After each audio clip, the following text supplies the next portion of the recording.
Welcome back, everyone. Thanks for joining me today. Today, I have with me a guest I think you're going to love, and her name is Elizabeth Lang. Elizabeth is a visionary social entrepreneur who's dedicated herself to being a champion of justice and inclusivity. As the founding CEO of Diversity Focus, Elizabeth is committed to helping leaders create inclusive cultures that advance racial and gender equity.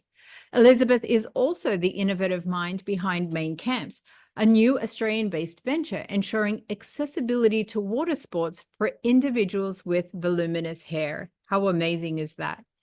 Her commitment to inclusivity knows no bounds, and I'm really looking forward to today's conversation, and I invite you to listen with new ears as we delve into the topic of imposter syndrome through the lens and influence of culture, inclusivity, and justice.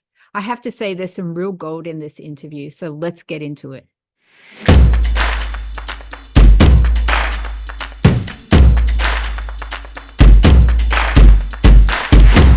Hello, everybody listening. Welcome to And Her Name Is. Today, I am joined by the wonderful Elizabeth Lang, who's put herself in the hot seat to answer all of my questions around imposter syndrome. Now, if you're listening, you might be wondering why the heck I would have chosen to deep dive into the same topic over and over again. And the reality is everybody has the experience of imposter syndrome. It's something that's a very normal experience, but it's not something that we often talk about. And it's not something that we've explored from the perspective of different people and how they've experienced imposter syndrome. And I've been doing a lot of reading on this subject. And one of the things that I'm finding is that there's a lot of messaging coming through that from a cultural perspective, as well as many other perspectives, gender, whether you're a minority, these are the different elements that can influence and affect not only how we experience imposter syndrome ourselves, but also how imposter syndrome might be projected onto us. So what I want to say is other people's imposter feelings potentially being projected on us, and we're not aware, and we're thinking that there's something wrong with us and it's coming from us. And that's certainly one of the conversations that Elizabeth and I had very early on when we first met, and something I'm keen to explore.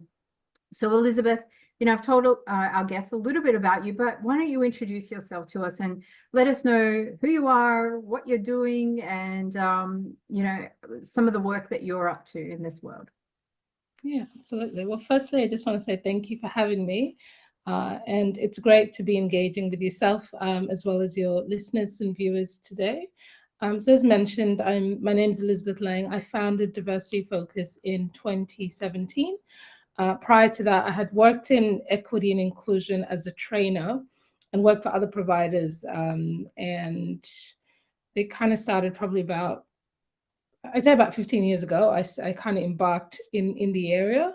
And it was, I would call it accidental, but it's not accidental because I believe that things find us, or we find things that resonate. But it was through some community development work that I was doing that I was kind of invited into a training opportunity and really enjoyed it. But also found it challenging in a different way, which I'll go into a little bit later. But it's a part of what sowed the seed for starting Diversity Focus. So I've been working basically developing training. We do research and consulting and helping companies that want to enhance their company culture in terms of diversity of talent, but also retention. So creating an inclusive environment, because as you know, you can attract diverse talent, but if you don't have the environment, then people don't stick around. So that's a very key part of the work that I do, is around looking at company culture. How do we enhance company culture and ensure that it's an environment that allows everybody to contribute, but also to flourish? So yeah, that's what I've been doing, and it's work that is very rewarding for me, very personally as well. And work that I'm very much committed to. And for me, it's really embedded by justice. So I look at it through a human rights lens, that it's a human right to to have the opportunity for work, but also to ensure that those opportunities, that the environments that we're in are equitable, that there's a sense of belonging that we feel. So that's very key. Yeah. All right, thank you. So I want to flesh that out just a little bit, because if our listeners are new to this subject, they might not really understand what diversity means, or they might be looking at it just through one lens. So can you flesh that out for me a little bit? Like, what are we talking about when we're talking about diversity? Yeah, I mean, the word diversity in itself is diverse. It means many things. When we talk about diversity, the metrics include things like gender, race, ethnicity, culture, religious or spiritual beliefs, ability, disability, sexual orientation. There's a vast array of categories when we talk about diversity. And diversity is kind of a fact. It just is. People are just who they are.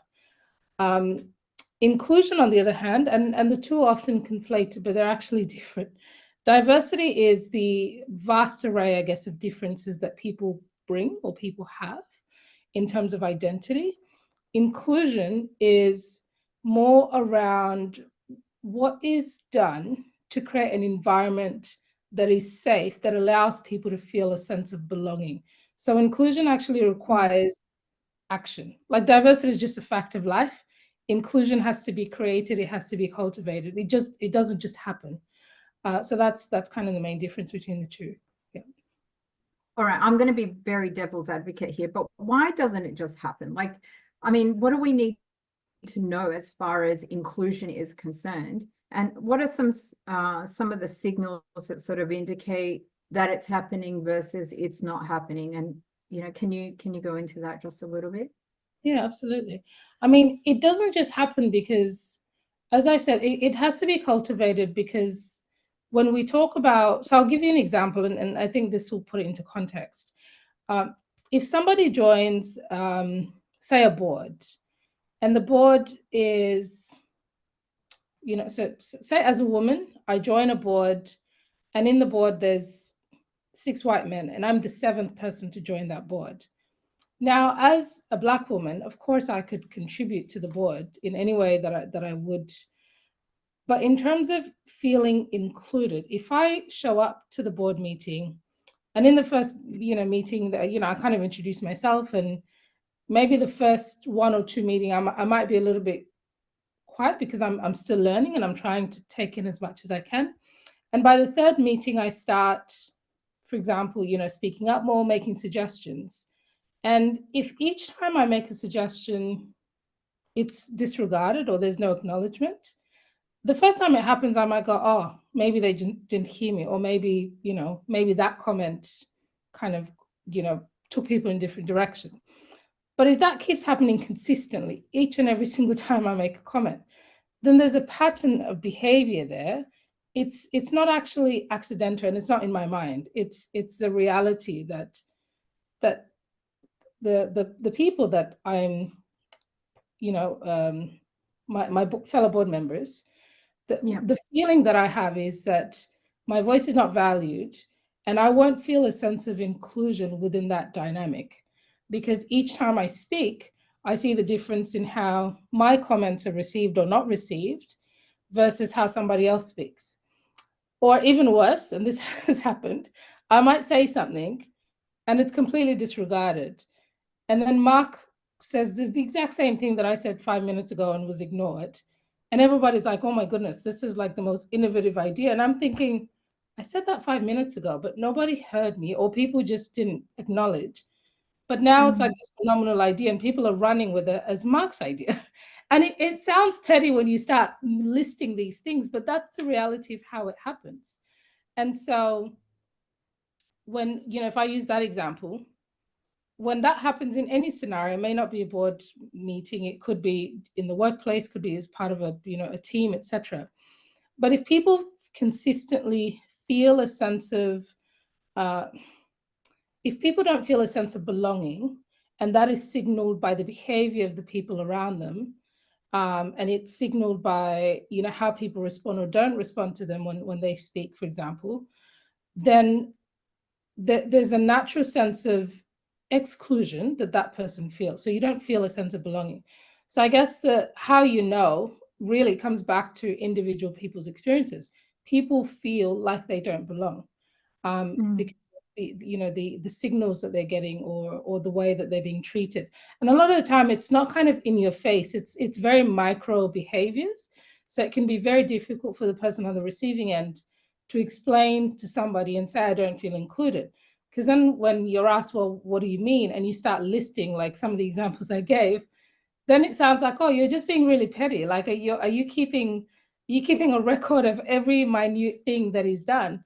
But that is the reality. It's the accumulation of all these really micro behaviors that creates an environment where people feel excluded.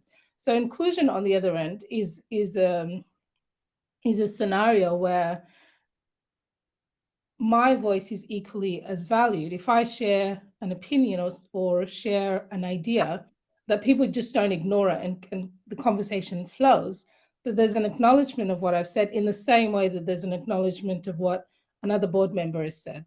So that there's a sense of equity in how, or equality in how we're treated. And that's really key.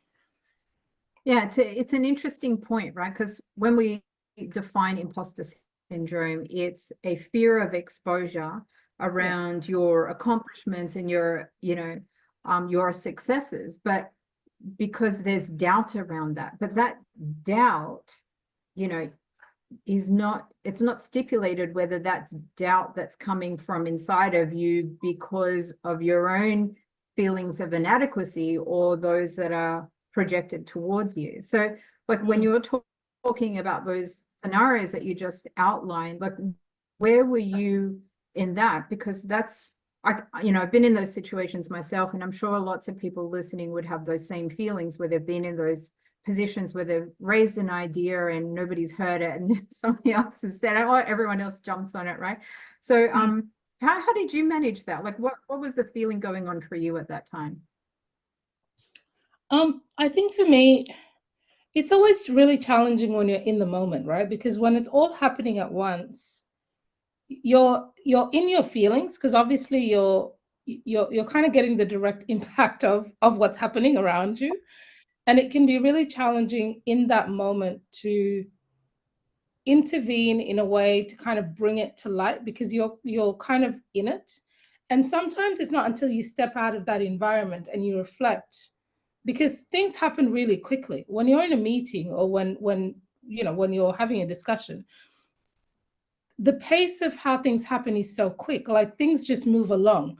And so to be able to go, oh, hang on a minute, I want to, it can feel really difficult for, and also the reality is it's harder when you are the one who needs to call out the behavior against you. It's really hard because it's personal.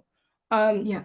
And I think that's why allies are absolutely critical in any environment, because for the person who's always on the receiving end of exclusion to always be the one communicating that, it's really difficult.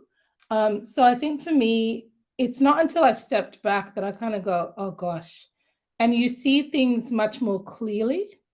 And you're a little bit out of your feelings. You might still be feeling frustrated, but you're out of the immediate kind of feelings that you had in that environment. And on reflection, you realize that there's a lot happening, but there's also a lot of other things that have happened in prior meetings that all connect. And I find it's easy to have the conversation after, not during. But I found that when somebody has spoken up, it's been easier for me to go, oh, yes, thank you for raising that. Actually, this is how I felt. It's a lot easier. It's very, very hard when others don't say anything, because it also reinforces the idea that that behavior is accepted by the general group, which makes it even more difficult to then speak up, because you go, well, yes, it's one person who I felt disrespected by, but I also have 5 other people who said nothing about it. So it almost feels like 1 against 6 rather than 1 against 1, if that makes sense. Yeah. And those situations can be difficult. It can be difficult for other people to speak up as well, even if they're acknowledging what's happening. Because again, for me, I really relate to that fear of exposure. It sounds Mhm. rather dramatic, but it's almost like the fear of getting your head chopped off, and, Yeah, and it's compounded inside of a culture like Australia, where we have the tall poppy syndrome, and and yeah, and it's not necessarily accepted to be able to speak out, like that. So yeah. there are situations, I know where I've been and where people have been in the room. They're your advocates, they're your supporters, but they're also too afraid to say anything, in That's, those situations. yeah. So And I talk to think me about like your go ahead, go ahead. no, I was just going to add to that in terms of speaking up. I think it doesn't have to be confrontational. Like, for Mm, example, even just saying, "Oh, can we just go back?" Because Elizabeth was raising something earlier. Like, that's a very subtle, gentle way to communicate that actually somebody wasn't heard or wasn't given the opportunity. So I think it's yeah, not always necessarily about, being the advocate and saying, we need we need equity in this around this table. I think it's kind of in the same way, like the micro things that we can say and do that communicate that actually, all voices around this table are valuable. So I think there's strategies that people can use that are not necessarily about putting themselves out there, and then because it makes the whole thing really awkward as well, not for yeah, everybody, including the person who was, targeted or affected by that comment, because you also don't want to make things worse for them. So I yeah, completely get that, but I think there's small ways of communicating things without it being confrontational. But I think a lot of the time, again, because things happen so quickly, we don't, or unless you've kind of got, strategies on hand, a lot of the time you kind of just go with the flow, and people just it's this awkward silence, and then people things kind of just continue from there. But yeah, but there's definitely an opportunity to be able to explore, strategies around what can you do to create an inclusive environment when there's, microaggressions in the workplace or things that are being done and said against certain people. How can you be an effective ally? Yeah, there's definitely things that can be done. Yeah.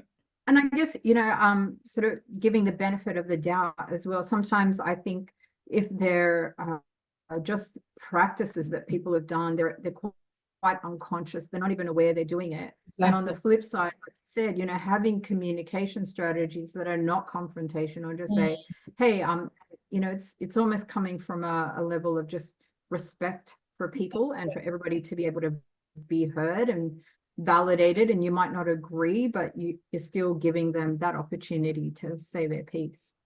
Yeah, absolutely. I think that's really key, giving people the opportunity, but also keeping in mind that it's, I guess, in terms of being an effective ally, usually the person with the most power in the room is less likely to be affected in terms of being able to say, being able to call something out, or even being able to gently say, "Oh, we're just going to go back to so and so's comment," because there are different levels of hierarchy of power within a board, for example, or within a team dynamic in the workplace. Um, and I think the more power one has, the more it's, I guess, easier to speak up. And therefore, I Yeah, think there's a sense of responsibility that comes with that power, because if you're unlikely to be affected, like if you can easily make a comment and say, even give, constructive, criticism, and not have any repercussions, if you have that privilege, then you have a responsibility to use it to ensure that you're creating an equitable environment. And I think it comes back to reflection, like you said, and if you practice those behaviors, they come a lot more natural. yeah. So tell me, like, let's in terms of your journey, of going into your own business and running your own business, tell me about some of that. Like, what's been your experience of going through that process? Yeah.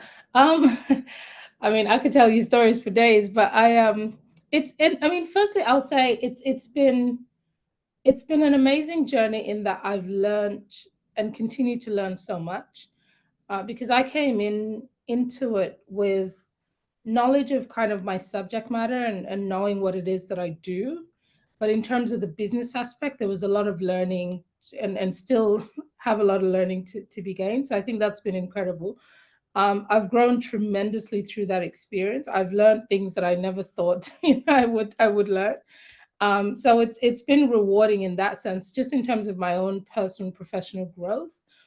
Mm-hmm. Now, in terms of some of the challenges that I've encountered or do encounter, the fact that I am a Black woman does not, like, it has an impact. That's just the reality. And many times I find myself I mean, a lot of the time I'm in spaces where literally I'm the racial minority, whether that's networking events, business networking events, or, whatever. And I'm What's used that to that. like? Do you notice that? Do you feel that? Like, I mean, you said you're used to it, but what is that like? It's hard to put into words. I think it depends on, because every space is different. Like, I've been in some spaces where I'm literally the only Black person or the only person of color, and it's a room full of white people. So I've been in those spaces, but I feel like if I'm in spaces where I'm the only person of color, but I feel included, it's different. But if Yeah. I'm equally in a similar space, but I feel a sense of exclusion, it's a lot more difficult. So Mm-hmm. some space, I mean, generally speaking, in terms of how it feels, it unfortunately it's more common than not. I'll put it that way. I think it's more challenging, if I'm in a space where not only am I a racial minority, but I'm also a minority in terms of my gender. I think that's harder as well.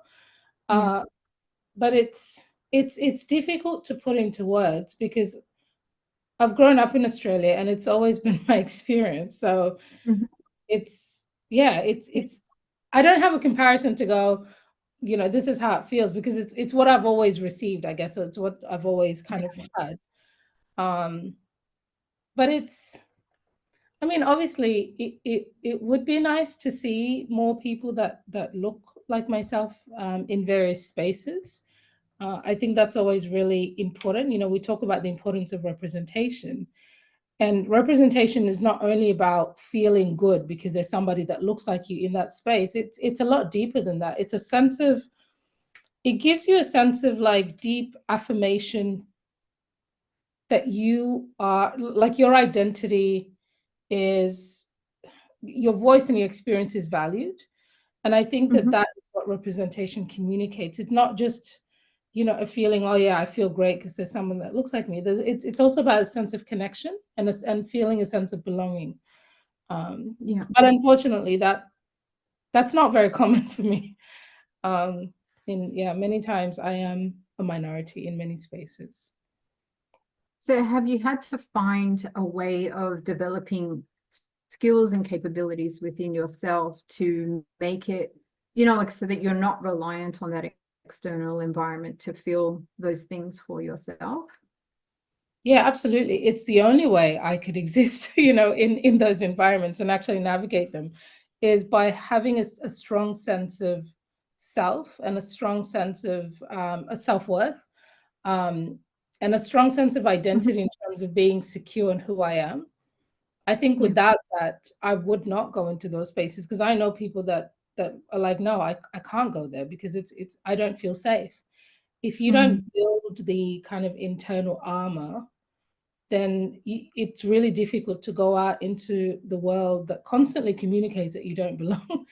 Yeah. So I think it's vital work. It's absolutely vital. So Do you mind if I ask, like, so, let's assume that there's a young woman who identifies with what you're saying and has had similar experiences. Like, what would your advice around how to cultivate that strength? Can I use that word, that strength or that capability within oneself? What's been your journey to be able to do that for yourself? yeah, absolutely. I think for me, where it really started was doing a lot of work in terms of mindset. So Yeah. I became very interested, and this started kind of in my, I'd say probably early to mid 20s, I'd say. I started intentionally listening to motivational like speakers and various people, mainly just on Anyone YouTube. in particular? Sorry? Anyone in particular? Yeah, there's a couple. And depending on what mood I'm in, I pick a different, like some speakers are more gentle, others are like really loud and so one of the ones I used to listen to a lot is a guy by the name of Eric Thomas. He's based in the Oh, US. yes. So I The listen to one of hip his, hop preacher, right? yeah, the hip hop preacher, yes. Yeah. So if I'm in the mood for like some, hard I talk love and his stuff, stuff, I'll actually. listen Yeah. to them. Yeah. Other ones that I listened to around leadership were the late Dr. Miles Monroe. I listened to a lot of his content around leadership. Other ones, I've listened to like Jim Rohn in the past as well. Who else? Oh goodness, I'm trying to think now. I'll send you more and you can add it to the show notes maybe. But Okay. um, but And I found how did you start to then, by listening to these people, like how did you start to then cultivate these mindsets or these practices within yourself? Like if you just pick one sort of aspect of mindset, that you started to adopt and practice, what was that? yeah. Well, one thing that I started to work with was my inner self-talk. And so, Mhm. and this is something that I learned through one of these speakers, was that as powerful as our brain is, it does not have the capacity to think of two opposing thoughts at the same time. And when I heard that, it was like a huge light bulb moment went off for me. And I thought, well, if my brain can't think of two opposing thoughts at the same time, and I'm meditating on a negative thought, the easiest way for me to change that is to flip it with a positive thought and to communicate to myself the opposite of that thought that I'm kind of thinking about. And so that's one strategy that I always share with people, is that, if you're finding yourself kind of in the space of negative thinking, then just replace that with the opposite and actually communicate to yourself something that's healthy or that's positive, and communicate that back to yourself in the same way that the negative voice communicates to you. You Mm. also have the power to shift it. So that's one practical thing that I It's did. definitely powerful. So so if you're thinking I can't, then just to shift that into I can, I can, Yes, I can. And then it shifts your whole focus, right? it does. It does. And I think many times, people go into situations or spaces or even an opportunity and they're going, oh, this is really scary. I can't do this. I can't do that. Like I remember my first keynote, I was like, I was nervous. And then I started going, this is a great opportunity. I'm so excited. And I can't wait to talk to these 300 people. Um, and so when I started saying that, my mood completely changed. And that Mm. sense of because our body gives us the same feeling we have when we're feeling anxious is the same feeling we have when we're feeling excited. Like, you get Yeah. the slight sweatiness. It's the same sensation, but by flipping your mind in terms of what you think about in your body, it still feels the same, but it's completely shifts things in terms of your energy. And you get this like sudden confidence boost as you walk out. So that's one Mm. thing that I always suggest to people. And that's within each of our control. Like all of us can do that. A lot of the time in my work, I'm talking about the distortion in our perceptions. Mm, So we see the world as we are, not as it is. And that distortion in our perception happens when the what's happening versus what we see as what's happening are two different things, and so that's a classic example where you're just going out to do a keynote, and you're telling yourself you're nervous, your body is reacting in that way, but how you're perceiving those people that you're just about to speak to is also impacted. I've caught myself in times like that where I'm having to give a presentation and I am nervous, that the self-talk is now comparing me to all of the people in the room, and I'm suddenly feeling inadequate. Those whole who am I, and I've got to try and prove myself, and it's a disaster. Okay, like, it's an absolute disaster. But if I can get a hold of those and I can catch that thinking, and I can, reorientate how I'm thinking about things. So moving into that excitement and looking at how can I connect with these people? How can I shift how they see the world today? Suddenly those people become an opportunity, just like you said, and there's a whole different level of perception that's happening just inside my being and in terms of how I show up. Yeah, so it's a great example. Thank you. Um, so what are some strategies? Like if somebody's listening to this and they're identifying that there's some aspects about them that they might be feeling imposter syndrome, one of the things I think is it's important to learn about with imposter syndrome is that they are psychological patterns, just like the self-talk. The self-talk, it seems to be like the default is wired in the negative. And it's a pattern. And the way to start to arrest or change that pattern is to start to recognize when it's happening and then choose something else. When I first got introduced into personal development and that whole world and the self-talk conversation came up, one very, very simple strategy was first the awareness that it's happening and the ability to just say, next. So every time you hear that negative self-talk come in, next, and then it progressed, so over time I got better at hearing it.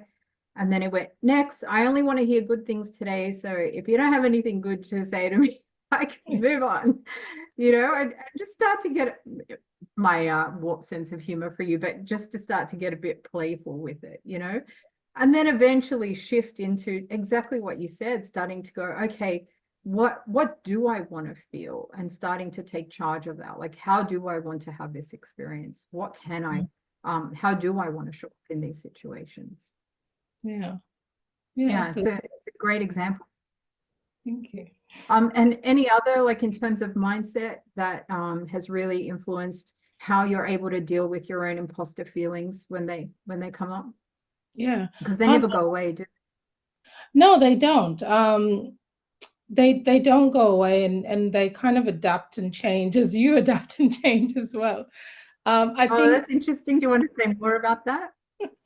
Well, I think sometimes, we might have, we might be overcoming a fear, or for example, or something that kind of, you talked about that sense of inadequacy that you might feel if you're venturing out towards something new, or even if it's not something new, but it's just, you're feeling a little bit uneasy about it. And you're starting to feel a sense of, can I really do this, etc. There comes a moment or a point in time when you overcome that because you've had enough practice, or you've shifted maybe how you think about it, and you've kind of go, no, that's not actually a problem. That's nothing for me to worry about. But you've reached another level, and as you do, I guess you're confronted with new fears or new challenges that make you go, oh, can I do this? Am I capable, etc. So I feel like, as we grow and adapt, and as we, gain more skills or gain more confidence, that higher level comes with, I feel like, other challenges as well, that might put us in the same, place in terms of, am I actually, qualified for this, etc. I think also, you touched on the self-awareness piece, which is really key in terms of other strategies. Obviously being aware of yourself is primary, and being able to kind of, reject, like you said, I like the next, it's very quick, those strategies, or communicating the opposite to yourself, as I've mentioned earlier. But the self-awareness is key in, being honest with yourself to go, this is where I am, and this is where I'd like to get to. And being able to identify if there's more learning or experiences to be gained. I think that's really important, because for me, I see learning as a lifelong journey. I don't feel like you ever arrive. I think you could be 100 years old and still learning. I think, adopting that learner mindset and always being on this trajectory of learning and growth is really, really key. And you can't do that without self-awareness. So being aware of yourself, but also being willing and curious and interested to actually learn and adapt as you go along. And there's a lot of skills that we, and when I say learning, I'm not talking about formal education necessarily. I mean, depends on your goals. That might be part of it, but it may just be, other learning that you might need to do, whether it's around mindset, or whether it's around, skills that you're wanting to kind of develop and gain, or things that you can even get through practice.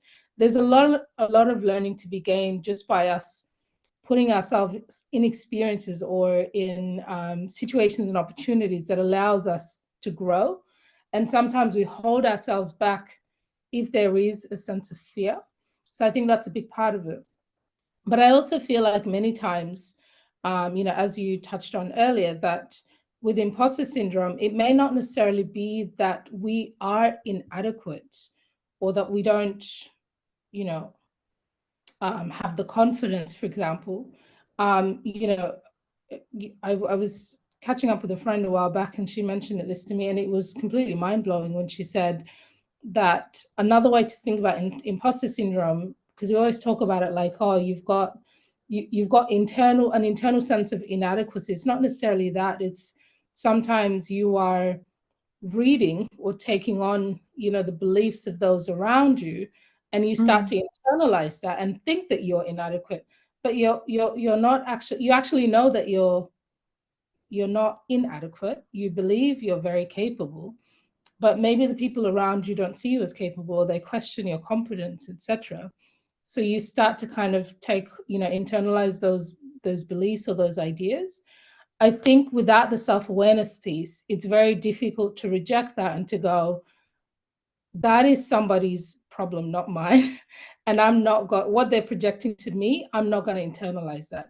Without self-awareness, it's very hard. It's easy to kind of just take on what people are saying. But once, and the more we develop that, and I think self-awareness is also something that's ongoing. I don't think we ever stop, learning about ourselves. There's always something new to be learned. And with every level of growth that we reach, I think there's a new level in terms of, I guess I kind of think of it like we reach a certain altitude that reveals something about us that we didn't necessarily know, or we knew, but it's a different perspective maybe.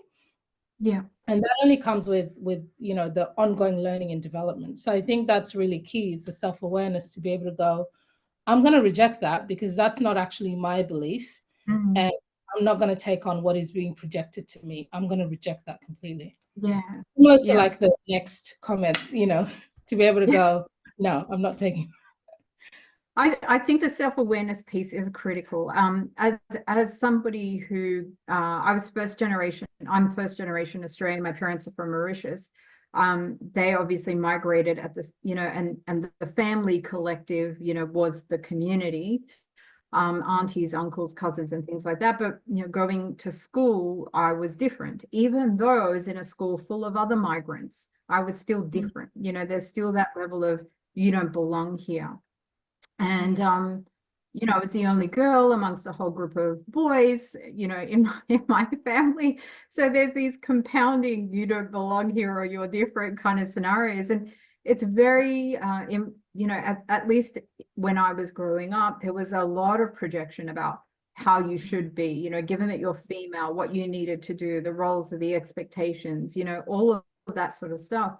So it was, personally, it was very difficult for me to know who I am versus who other people are telling me I had to be or should be or whatever, and I think that a lot of people can relate to that, and I think, one of the things that you sort of touched on is being able to know yourself, but being able to see yourself is a progression and a journey in and of itself. And so when you've got those feelings of imposter syndrome, a lot of the time, because it is, that default of the negative kind of connotations, we're not able to see the things that we achieved. We're not able to see the things that we've overcome.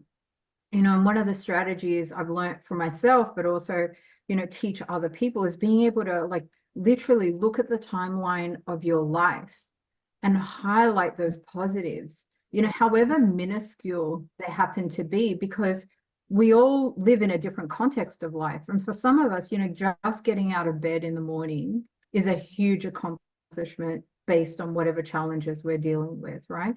So being able to have a list of those things and being able to refer to them. I've heard of people keeping swipe files, so they get comments from friends or family or clients, and it all goes into the swipe file, and it's all positive contributions you might have made to somebody else's life, and their gratitude for your contributions, and being able to build yourself up that way, I think is extremely important. And it's also helps you get to see who you really are as well, like for other people, and what you mean to them, and fortifying that feeling as a barrier, I suppose, against that negativity that comes up. Yeah. So if you had some advice for for young women and all women, all people listening to this, what kind of advice and strategies would you start with in terms of dealing with the imposter syndrome and those feelings, as a bit of a stepping stone, if you like, into building some of those capabilities we've talked about today? Yeah. I'd say that firstly, know that you are valuable just as you are. Like the way that you've been created as a human being, you are unique. There's no other person on the face of this earth that matches your identity in terms of who you are. I think that knowledge is really, really key. Firstly, to be able to go, wow. And there's about 7 billion people now, they estimate, on the planet. In 7 billion people, there's only one of me. So I think that is a good starting point, because that's a fact. And that's something that, nobody could argue with. So I think that's really key. Firstly, valuing yourself and knowing that you are unique in every sense of the word. Spending more time with yourself in terms of getting to know who you are. I think many times we become so clouded by the ideas of others around us. You talked about your upbringing, for example. The way that we've been raised, the people that are around us, they influence how we see ourselves. To be able to spend time with yourself and to really, and I guess journaling is a good way to do this, because sometimes we have too many thoughts and we can't make sense of them until they're on paper.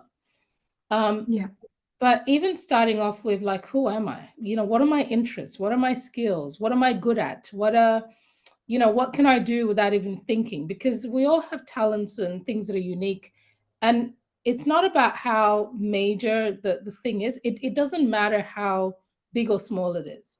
I say start there, put it all on paper, and have almost like a blueprint of yourself in terms of your interests, your skills, your passions, your talents, etc. I think that's also important.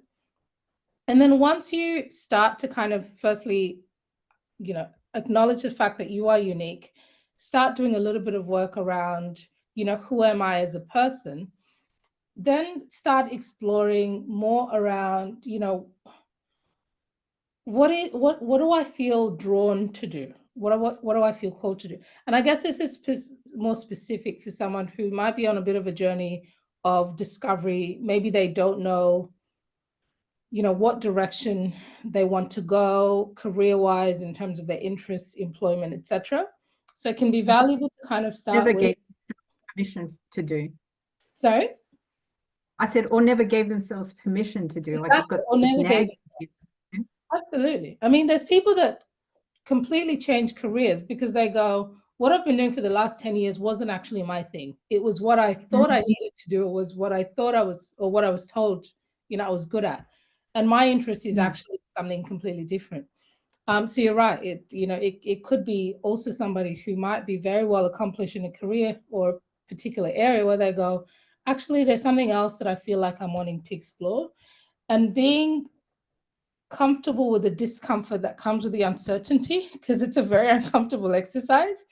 But for me, I always go, and this has kind of been one way that it's helped me make major decisions where I felt stuck, is I got to myself, well, if I fast forward to my 100-year-old self and I'm looking back, will I be filled with gratitude or will I be filled with regrets? It's one of two things. And I go, if I'm living or making decisions and doing things that I feel like, when I get to the end of, my life and I'm looking back, I'll be filled with immense gratitude, then I know I'm on the right path. But if I will be filled with regret, so if I'm saying no to an opportunity now because it's comes from a place of fear, but I know, down the track it's going to be a huge source of regret, then it's not worth it for me. So for me, Yeah. I always think about, what, and sorry, it sounds a bit morbid, but to kind of go straight into kind of like your dying days and to think about. But I really think that that's, for me, that puts things into perspective, because at the end of the day, sometimes we we don't make decisions, or we're too afraid to go towards something that we feel completely drawn to, not because we don't want to, but because we're afraid of, you know, the unknowns. We're afraid of, whatever the source of fear is that holds us back. But Yeah. deep down, it's what you want to do. Now, Mm. I always think, just go for it. Because at the end of the day, you only get one physical life on this earth, and you want to live it in a way that when you get to the end, you can look back in reflection and be filled with gratitude rather than be filled with regret. There is Yeah. one thing that I'd really love to share that was really huge for me when I heard this. And it's one of the, it's a comment that was made by the late Dr. Miles Monroe, where he said something like, if you imagine you're on your deathbed, and around your deathbed, are the ideas and talents and gifts that were given to you. And for whatever reason, you never brought them to life. And they're looking at you with large, angry eyes saying, we came to you and only you could have given us life, but now we must die with you forever. And I always think, Mm. God, I want to leave this earth empty. Like I want to check out and go, you know what? I want to get to the end and actually go, the prospect of eternal rest actually sounds good. I've had enough. I'm tired. I think yes, I always think of that, because I think that's the most beautiful way to kind of close out this chapter of life, is to go, everything that has been put within me, that I've been given by God or by life or by power, whatever it Yeah. is that you believe, Yeah. whatever it is that I was created with, that I Yeah. was put in charge to manifest into this world, I've put out. If it's Yeah. writing books, if it's music, if it's art, if it's whatever, I don't want to leave with anything still in here, because the fact that it's been given to me, it's been given to me for a reason. And it's been Yeah. given to me to add to the wealth of this life and this earth. It's been given to me to be a blessing to others. It's been given to me to help elevate others. It's been given to me to make the world literally a better place. So that by Yeah. the time I check out, I've left all my gifts here and I've gone completely empty. So that's something that I go to a lot as well I if love I'm struggling that. with decisions. Love that. I could see the imagery of the talents like bearing down at me. And that's a great image, by the way. Yeah. And I love that. Like, it's a motto that I definitely live my life by now. It's in the Gospel of Thomas, and it says, if you do not bring forth what is within you, what is within you will destroy you. And if you do bring forth what is within you, what is within you will save you. That is the motto of my life. And I love that. I love that you articulated that so beautifully. Thank you so much for sharing that, Elizabeth. Okay. Well, we are pretty much at the end of our conversation. And so I want to put it out to you that if people want to get in touch with you and connect with you further and hear more about what you have to say, how do they get to do that? Yeah, well, there's two websites you can go to. The first one is diversity focus. So it's simply www.diversityfocus.com.au. .com Mhm. also goes to the same website. And the other one is www.elizabethlang.com.au. And that's, so either those two platforms, you are able to contact me directly through that. All right, wonderful. Thank you so much for being just such a wonderful guest on the show. I really enjoyed talking with you, and I really loved hearing what you had to say. Thank you. Thank you. Thanks for having me.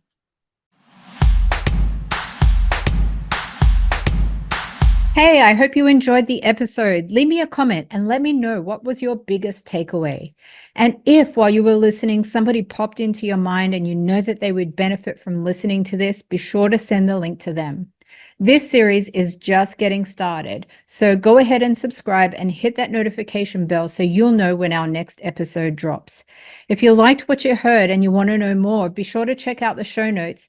And over the next coming weeks, I'll have some giveaways for you too. In the meantime, I want to thank you for listening, and I'll catch you on the next one.